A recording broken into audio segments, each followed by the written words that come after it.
आदाब अस्सलाम वालेकुम नाजरीन। मैं आज सरहदी ज़िला कुपवाड़ा के दूर दराज गाँव केरन में हूँ, जो बिल्कुल इस वक्त किशन गंगा के किनारे पे मैं इस वक्त खड़ा हूँ और मेरे पीछे जो है बिल्कुल पाकिस्तान नज़र आ रहा है।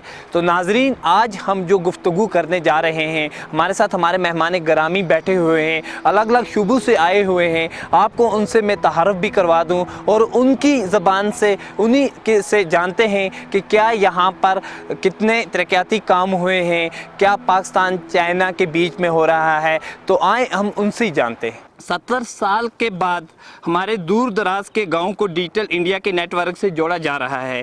क्या ये हमारे लिए एक बहुत बड़ा कदम नहीं है? हम सेंट्रल गवर्नमेंट का तहे दिल से शुक्रिया अदा करते हैं कि जिन्होंने ये स्टेप उठाया कि हमें दुनिया के साथ जोड़ा जाए। जैसे कि आज नेट का ज़माना चल रहा है, हमारे जैसे कि हमारे बच्चे यहाँ पे पढ़ते हैं, यहाँ पे कभी भी कोई भी हो कि हमारे बच्चों को कोई साधन नहीं पड़ता कि वो कैसे पढ़े।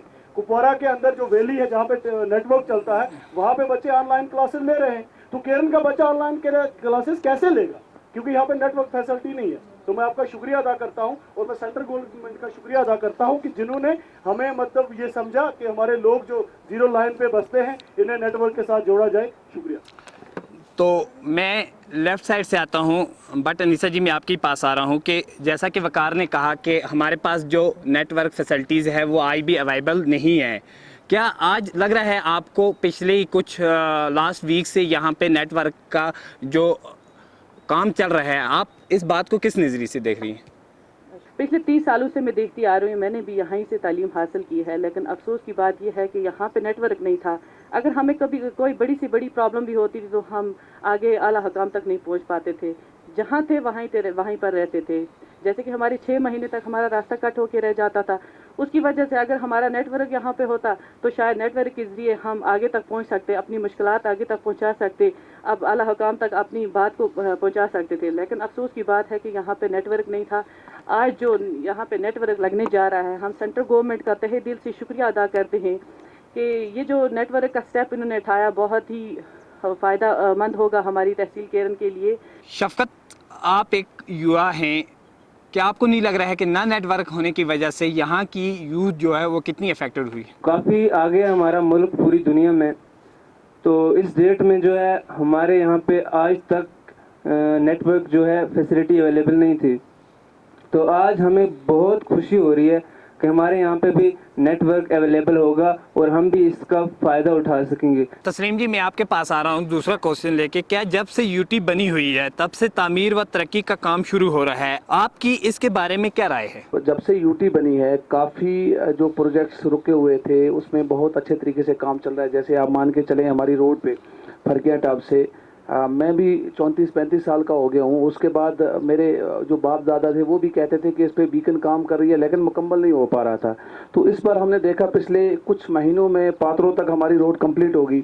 उसके बाद आज की डेट में इस वक्त बर्फ़ भी पड़ी है और बड़े ज़ोर से काम चल रहा है डटब्रिज तक। तो उम्मीद रखते हैं हम कि ये केरन तक भी हो जाएगा। बाकी हमारी बिजली का काम था, जैसे 3-4 गाँव हमारे जुड़ गए हैं और 2-4 गाँव हमारे अभी बाकी हैं। उम्मीद रखते हैं कि पिछली बार हम डी साहब से भी मिले, गवर्नर साहब से भी मिले, चेयरमैन साहब, बाकी लोग मिले, सरपंच साहब, तो उनसे बात हुई। उन्होंने कहा कि इंशाल्लाह इस साल में जो बाकी गांव बचे हैं वो भी कंप्लीट हो जाएंगे। तो काफ़ी बदला है जो ये जब से यूटी बनी है। और दूसरी बात आपको मैं कहूँ कि अगर कोई किसी का कोई मामला होता है, फॉर एग्जांपल पहले हम किसी के पास जाते थे तो सुनवाई नहीं होती थी। आज की डेट में मैं आपको एक एग्जांपल देना चाहूँगा कि केरन के एक बच्चे का कुछ मामला हो गया था, तो उसने एक ग्रीवेंस सेल में अपनी एक एप्लीकेशन डाली थी। तो मुझे लगता है प्रिंसिपल साहब भी यहाँ पे बैठे हैं कि 24 घंटे के अंदर वो मामला उसका हल हो गया।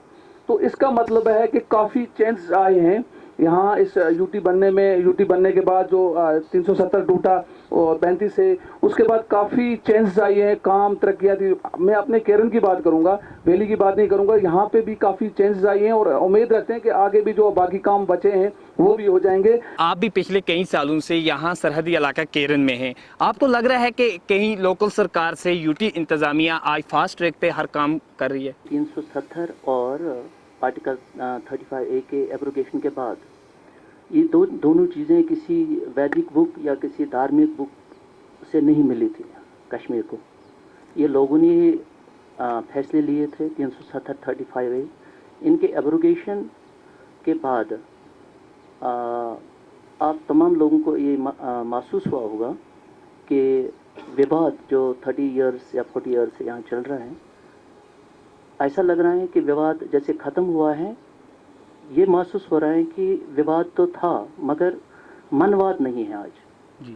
आज सबका दिल, सबका मन एक जैसा हुआ है, क्योंकि यूटी बनने के बाद मुल्क और ये रियासत एक ही सिस्टम के अंदर काम कर रहे हैं, रोल रहा है। इंशाल्लाह रहमान हम तवक्का करेंगे कि जब ये टावर्स लगेंगे काम का जो रफ्तार है वो अच्छी रहेगी और हमारे जितने भी वर्क है वो जल्दी से जल्दी हो जाएंगे और समस्या जो बीच बीच में हर्डल्स होती थी, इंफॉर्मेशन के ना पहुंचने से हो जाता था, वो बिल्कुल ख़त्म हो जाएगा। हाँ, यकीनन प्रोग्रेस हो रही है, लोग अच्छी तरह से काम कर रहे हैं। वकार, मैं अपने नए सवाल से आपके पास आ रहा हूँ। क्या आपको नहीं लग रहा है कि दूर दराज के इलाकों के रहने वालों को मरकज़ी सरकार ने नए नए तामीरी तरक्की को फ़रोग दिया है? इस बारे में आपकी क्या राय है? दुनिया के अंदर हर एक चीज़ को फ़रोग देने के लिए कोई ना कोई काम होता है।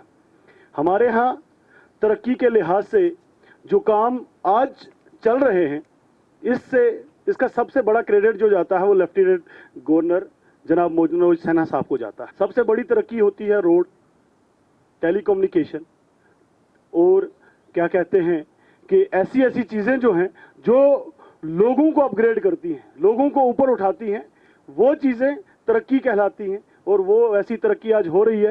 ये मतलब गवर्नमेंट इंतज़ामिया का मैं तहे दिल से शुक्रिया अदा करता हूँ कि तरक्की के लिहाज से यहाँ पे बहुत सारे काम हो रहे हैं और इंशाल्लाह आगे भी हो। तस्लीम जी, मैं आपके पास आ रहा हूँ। डीडीसी इंतखाबात में पहली बार देखने को मिला सरहदी नौजवानों को भी इलेक्शन में हिस्सा लेने का मौका मिला, जो कि 70 साल में पहली बार देखने को मिला। जी नसीम साहब, ये जो आपने क्वेश्चन किया, ये एक पहचान है आज़ाद हिंदुस्तान की कि यहाँ पे 3 टायर सिस्टम जो बनाया, पंचायत, उसके बाद बीडीसी और उसके बाद डीडीसी। ये पहले कई खैर जो हमारे सियासतदान लोग थे वो उसको उन्होंने खा लिया था, मैं ऐसा ही बोलूँगा। तो आज के जो ये सिस्टम है, हम मतलब आप मान के चलो कि एक सरकार केरल में खुद बैठी हुई है, जैसे केरल हल्के को लेते हैं, उसके बाद दूसरी जो इनके ऊपर हेड है बीडीसी साहब बैठे हैं।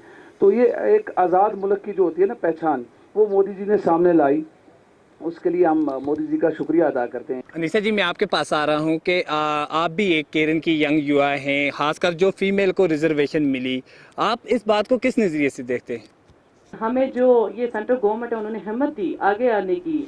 हम जो औरतें हैं हम भी कुछ कर सकती हैं, हम भी अपना हुनर आजमा सकती है, हम भी लोगों की खिदमत कर सकती हैं। तो हमें ये बहुत बड़ा मौका दिया गया हम औरतों को आगे आने का। आज हमारी औरतें पूरे कंट्री में आगे आके अब बढ़ चढ़ के हिस्सा ले रही हैं। डॉक्टर मुश्ताक जी, मैं आपके पास आ रहा हूँ। हाल ही में सेंट्रल गवर्नमेंट ने आयुष्मान भारत स्कीम को पूरी जम्मू कश्मीर के लोगों के लिए ओपन रखा गया। क्या ये बड़ा कदम नहीं है, खासकर सरहदी लोगों के लिए जो बेशतर औकात इलाज न होने की वजह से वफात पा जाते थे? ट्राइनिटी ऑफ प्रोग्रेस, उसके लिए जितने भी बेसिक यूनिट्स हैं वहाँ पर 3 आदमी जो काम करते हों अंडर गवर्नमेंट, एक ईमानदार डॉक्टर, दूसरा ईमानदार टीचर और तीसरा ईमानदार पुलिस वाला। ये 3 चीज़ें अगर मिल जाएं तो प्रोग्रेस खुद ब खुद हो जाएगी। किसी जगह लूप होल्स और बॉटलनेक्स बिल्कुल बंद हो जाएंगे और तरक्की के रास्ते खुलेंगे और यही कॉन्सेप्ट आगे बढ़कर सेंट्रल तक भी पहुंच जाएगी। मसला है कि ये 3 चीज़ें आपको गाँव में ईमानदार होनी चाहिए, परफेक्ट होने चाहिए, डेडिकेटेड होने चाहिए। बाकी सीज़ फायर पे हमारे देश ने एक बहुत बड़ा कदम लिया, जो पाकिस्तान के साथ बातचीत करके उन्होंने सीज़ फायर करवाया। इसके लिए जब जैसे ही डीजीएमओस की बात हुई तो मुझे लगता है कि केरल नहीं बल्कि टंगडार, मच्छल, उड़ी, गुरेज या पुंछ राजौरी या आप मान के चलो सांबा का एरिया है, सब लोगों ने एक राहत की सांस ली। यहाँ से नहीं बल्कि वहाँ से भी, दोनों साइड से, क्योंकि जब भी शेलिंग होती थी तो कैजुअलिटीज़ होती थी। यहाँ हमारे आप केरल में लीजिए, रास्ता हमारा बंद होता था तो हम बड़ी मुश्किल हमें थी। तो खासकर केरल वालों ने या मच्छल वालों ने, टंगडार वालों ने नहीं बल्कि सब पूरे जितने भी आप मान के चलो जम्मू कश्मीर के जितने भी बॉर्डर एरिया हैं, सब ने बहुत ज़्यादा खुशी की, और तो हिंदुस्तान ने पहल की इसमें, तो हम इसका अपने पीएम जो हैं या बाकी जो हमारे डिफेंस मिनिस्टर हैं उनका तहे दिल से शुक्रिया अदा करते हैं। वकार, मैं आपके पास आ रहा हूँ। क्या आप इस बात को मान रहे हैं हमारी सरकार ने एक बड़ा प्रोजेक्ट हाथ में लिया, वो ये कि सरहदी गांव में बैंकर तामीर करवाए? जनाब नरेंद्र मोदी जी को तहे दिल से मुबारकबाद पेश करता हूं कि उन्होंने डीजीएमओ की मीटिंग बुला के फिर फायरबंदी जो है करवाई। इससे यह है कि अमन रहेगा। देखिए कि यहाँ पे कम्युनिटी बैंकर्स हुए, जब भी फायरिंग होगी इंशाल्लाह, आज तो उम्मीद है कि नहीं होगी क्योंकि सीज फायर हुआ है, लेकिन अगर फायरिंग होती है तो यहाँ पे जो बैंकर हैं वो बैंकर कम्युनिटी बैंकर यहाँ पे बने हैं। मैं जो एलजी साहब का तहे दिल से शुक्रिया अदा करता हूँ कि जिन्होंने ये बनवाए। डिस्ट्रिक्ट कलेक्टर साहब ने भी काफ़ी इस चीज़ पे गौर व फिक्र किया कि बॉर्डर एरियाज में कम्युनिटी बैंकर बने। अनीसा जी, मैं आपके पास आ रहा हूँ। क्या ये बात सही नहीं है कि जब सरहद के उस पार से शलंग होती थी, यहाँ पर ज़्यादा जानो नुकसान होता था, तो आप इस बात को किस नज़रिए से देखते हैं? जब से ये सीज फायरिंग का ऐलान हुआ है तब से हमारे बच्चों ने, हमने, बड़े बुजुर्गों ने, जो भी हमारी तहसील केरन के लोग हैं, उन्होंने राहत की सांस ली है। अब वो भी चैन से सो सकते हैं, चैन से जाग सकते हैं, चैन से अपना काम कर सकते हैं। इससे पहले तो हमें मौत का खौफ रहता था कि हम किसी काम के लिए जा रहे हैं, अचानक से बारिश शलंग हो सकती है, अचानक से कुछ भी हो सकता है। तो आज हमने राहत की सांस ली है। इस वजह से हम तहे दिल से इनका शुक्रिया अदा करते हैं। शफकत, आपके पास आ रहा हूँ अगले क्वेश्चन को लेकर। कश्मीर में जो हुर्रियत लीडरों का बड़ा दबदबा देखा जाता था, लेकिन अब वो कहीं दिखाई नहीं देते, ऐसा क्यों? इन्होंने हमारे यहाँ पे कश्मीर में एक तरह से यूथ को लेकर इन्होंने बहुत बुरी चीज़ की है कि इनको भड़काना और इनको स्टोन इनके हाथ में थमा देना। तो ये बहुत अफसोस की बात है हमारे लिए ये। तो आगे हम देखते हैं, जब से 370 ख़त्म हुआ है तो उसके बाद ऐसा एक भी हमें ऐसे कुछ खबर नहीं मिली कि ऐसा उनका कोई काम हुआ हो। तो ये है कि उनके जो अपने बच्चे हैं वो बाहर फॉरेनर कंट्रीज़ में पढ़ते हैं, बट उन्होंने बहुत गलत काम किया है, हमारे साथ यहाँ पे धोखा किया है कश्मीरीज के साथ, जो उन्होंने भड़काने की कोशिश किया, हमें उकसाया है। तो अभी ऐसा कुछ नहीं हो रहा है, तो अभी वो जो बिल्कुल है वो ख़त्म हो चुका है। चेयरमैन जी, मैं आपके पास आ रहा हूँ कि जैसे इसने कहा कि वो अपने बच्चों को तो बाहर पढ़ा रहे हैं, खासकर यहाँ की युवा का वो भड़काने का काम करते थे, और आज की डेट में वो गायब हैं। कि हर एक अपने घर के लिए सोचता है, किसी के लिए नहीं सोचा। जो भी आज था यहाँ पे मर गए, वो तो मुझे लगता है किसी लीडर के कोई भी नहीं, ना रिश्तेदार ना अपना पर्सनल कोई डेथ हुआ। अगर हुआ तो वो किसी गरीब का हुआ जिस बेचारे की कोई इनकम नहीं थी, जो बेचारे को वहाँ पे पत्थर हाथ में दे दिया। हुर्रियत की हड़ताली कालू से यहाँ के लोग अब बहुत तंग आ चुके हैं, ऐसा क्यों? कश्मीर के अंदर जो भी हालात ख़राब होते थे उनमें मुझे लगता है कि जहाँ तक मैंने सुना है 90% या 60 या 70% जो है उसमें हुर्रियत का हाथ रहता था। हुर्रियत की वजह से यहाँ की यूथ का, यहाँ के लोगों का, यहाँ के जो भी रिहाइश पजीर लोग हैं, यहाँ के जो रहने वाले लोग थे, उनका काफ़ी नुकसान होता था। और उसके बाद आज दफ़ा 370 और 35 अल्फ़ा के टूटने के बाद जो एनआई रेड्स डाल रही है, जो एनआई, वो इसी से पता चल रहा है ना कि आपके सामने अब आ रहा है कि दूध का दूल्हा कौन है, साफ कौन है, खराब कौन है। एक आम आदमी है, एक मैं इंसान हूँ, मेरे पास रहने के लिए या उठने बैठने के लिए इतना मतलब अखराजात का अपने पूरे करने के लिए मेरे पास कोई काम नहीं है, तो मैं बड़ी बड़ी गाड़ियों में कैसे घूमता हूँ? एक गरीब का बच्चा नहीं घूम पाता, अमीर का बच्चा लंदन में पढ़ता है, अमीर का बच्चा जो है वो क्या बोलते हैं उसको, फॉरेन कंट्रीज का क्या बोलते हैं चक्कर काट के आता है, गरीब का नहीं काट पाता। तो तस्लीम जी, मैं आपके पास आ रहा हूँ फिर से कि पाकिस्तान अगर कहता है कि मैं कश्मीरियों का हमदर्द हूँ, तो उस पार के कश्मीरियों पर कौन जुल्म कर रहा है? ये आप भी जानते हैं, ये सारे ऑडियंस भी जानते हैं कि ये जो मगरमच्छ के आंसू होते हैं ना, ये दिखाने के होते हैं बस, बाकी खाली तो बाकी तो कुछ नहीं है। आप ये खुद देखिए पाकिस्तान में कितना जुल्म हो रहा है तकलीफों पर। आप लेके चलो वहाँ पे हिंदूज हैं, पिछली बार आपने खुद भी देखा होगा सोशल मीडिया पे, तो उन पे कितना जुल्म हो रहा है, शियास पे कितना जुल्म हो रहा है। आप आइए हिंदुस्तान में, यहाँ कितना बड़ा देश है, 1 अरब 30 करोड़ के आसपास आबादी है, यहाँ पे हर मज़हब का लोग रहते हैं, हर मज़हब के, तो कितनी आज़ादी से जी रहे हैं, कितनी आज़ादी से रह रहे हैं। तो उसी के बरक्स आप पाकिस्तान में जब जाते हैं तो वहाँ मुझे लगता है कि वहाँ जो एडमिनिस्ट्रेशन है वो सिर्फ आर्मी के पास है। पाकिस्तान की लड़कियों के साथ चाइना कॉन्ट्रैक्ट पे शादी करके वहाँ पे ले रहा है और 1 साल बाद कॉन्ट्रैक्ट ख़त्म करके वापस कर देता है। क्या ये हमारे मज़हब में ये इजाज़त है? इनका ड्रामा चल रहा है, ये सरासर गलत है। हमारा जो इस्लाम है, इस्लाम के ख़िलाफ़ है। जैसे कि अभी आप लोगों ने हमारे जो यहाँ पे बैठे हुए हैं ऑडियंस वगैरह सबसे पूछा कि उन पाकिस्तान से बाकी जो मुस्लिम कंट्री हैं वो नफ़रत क्यों करती हैं? नफ़रत ना करें तो प्यार कैसे कर सकती हैं?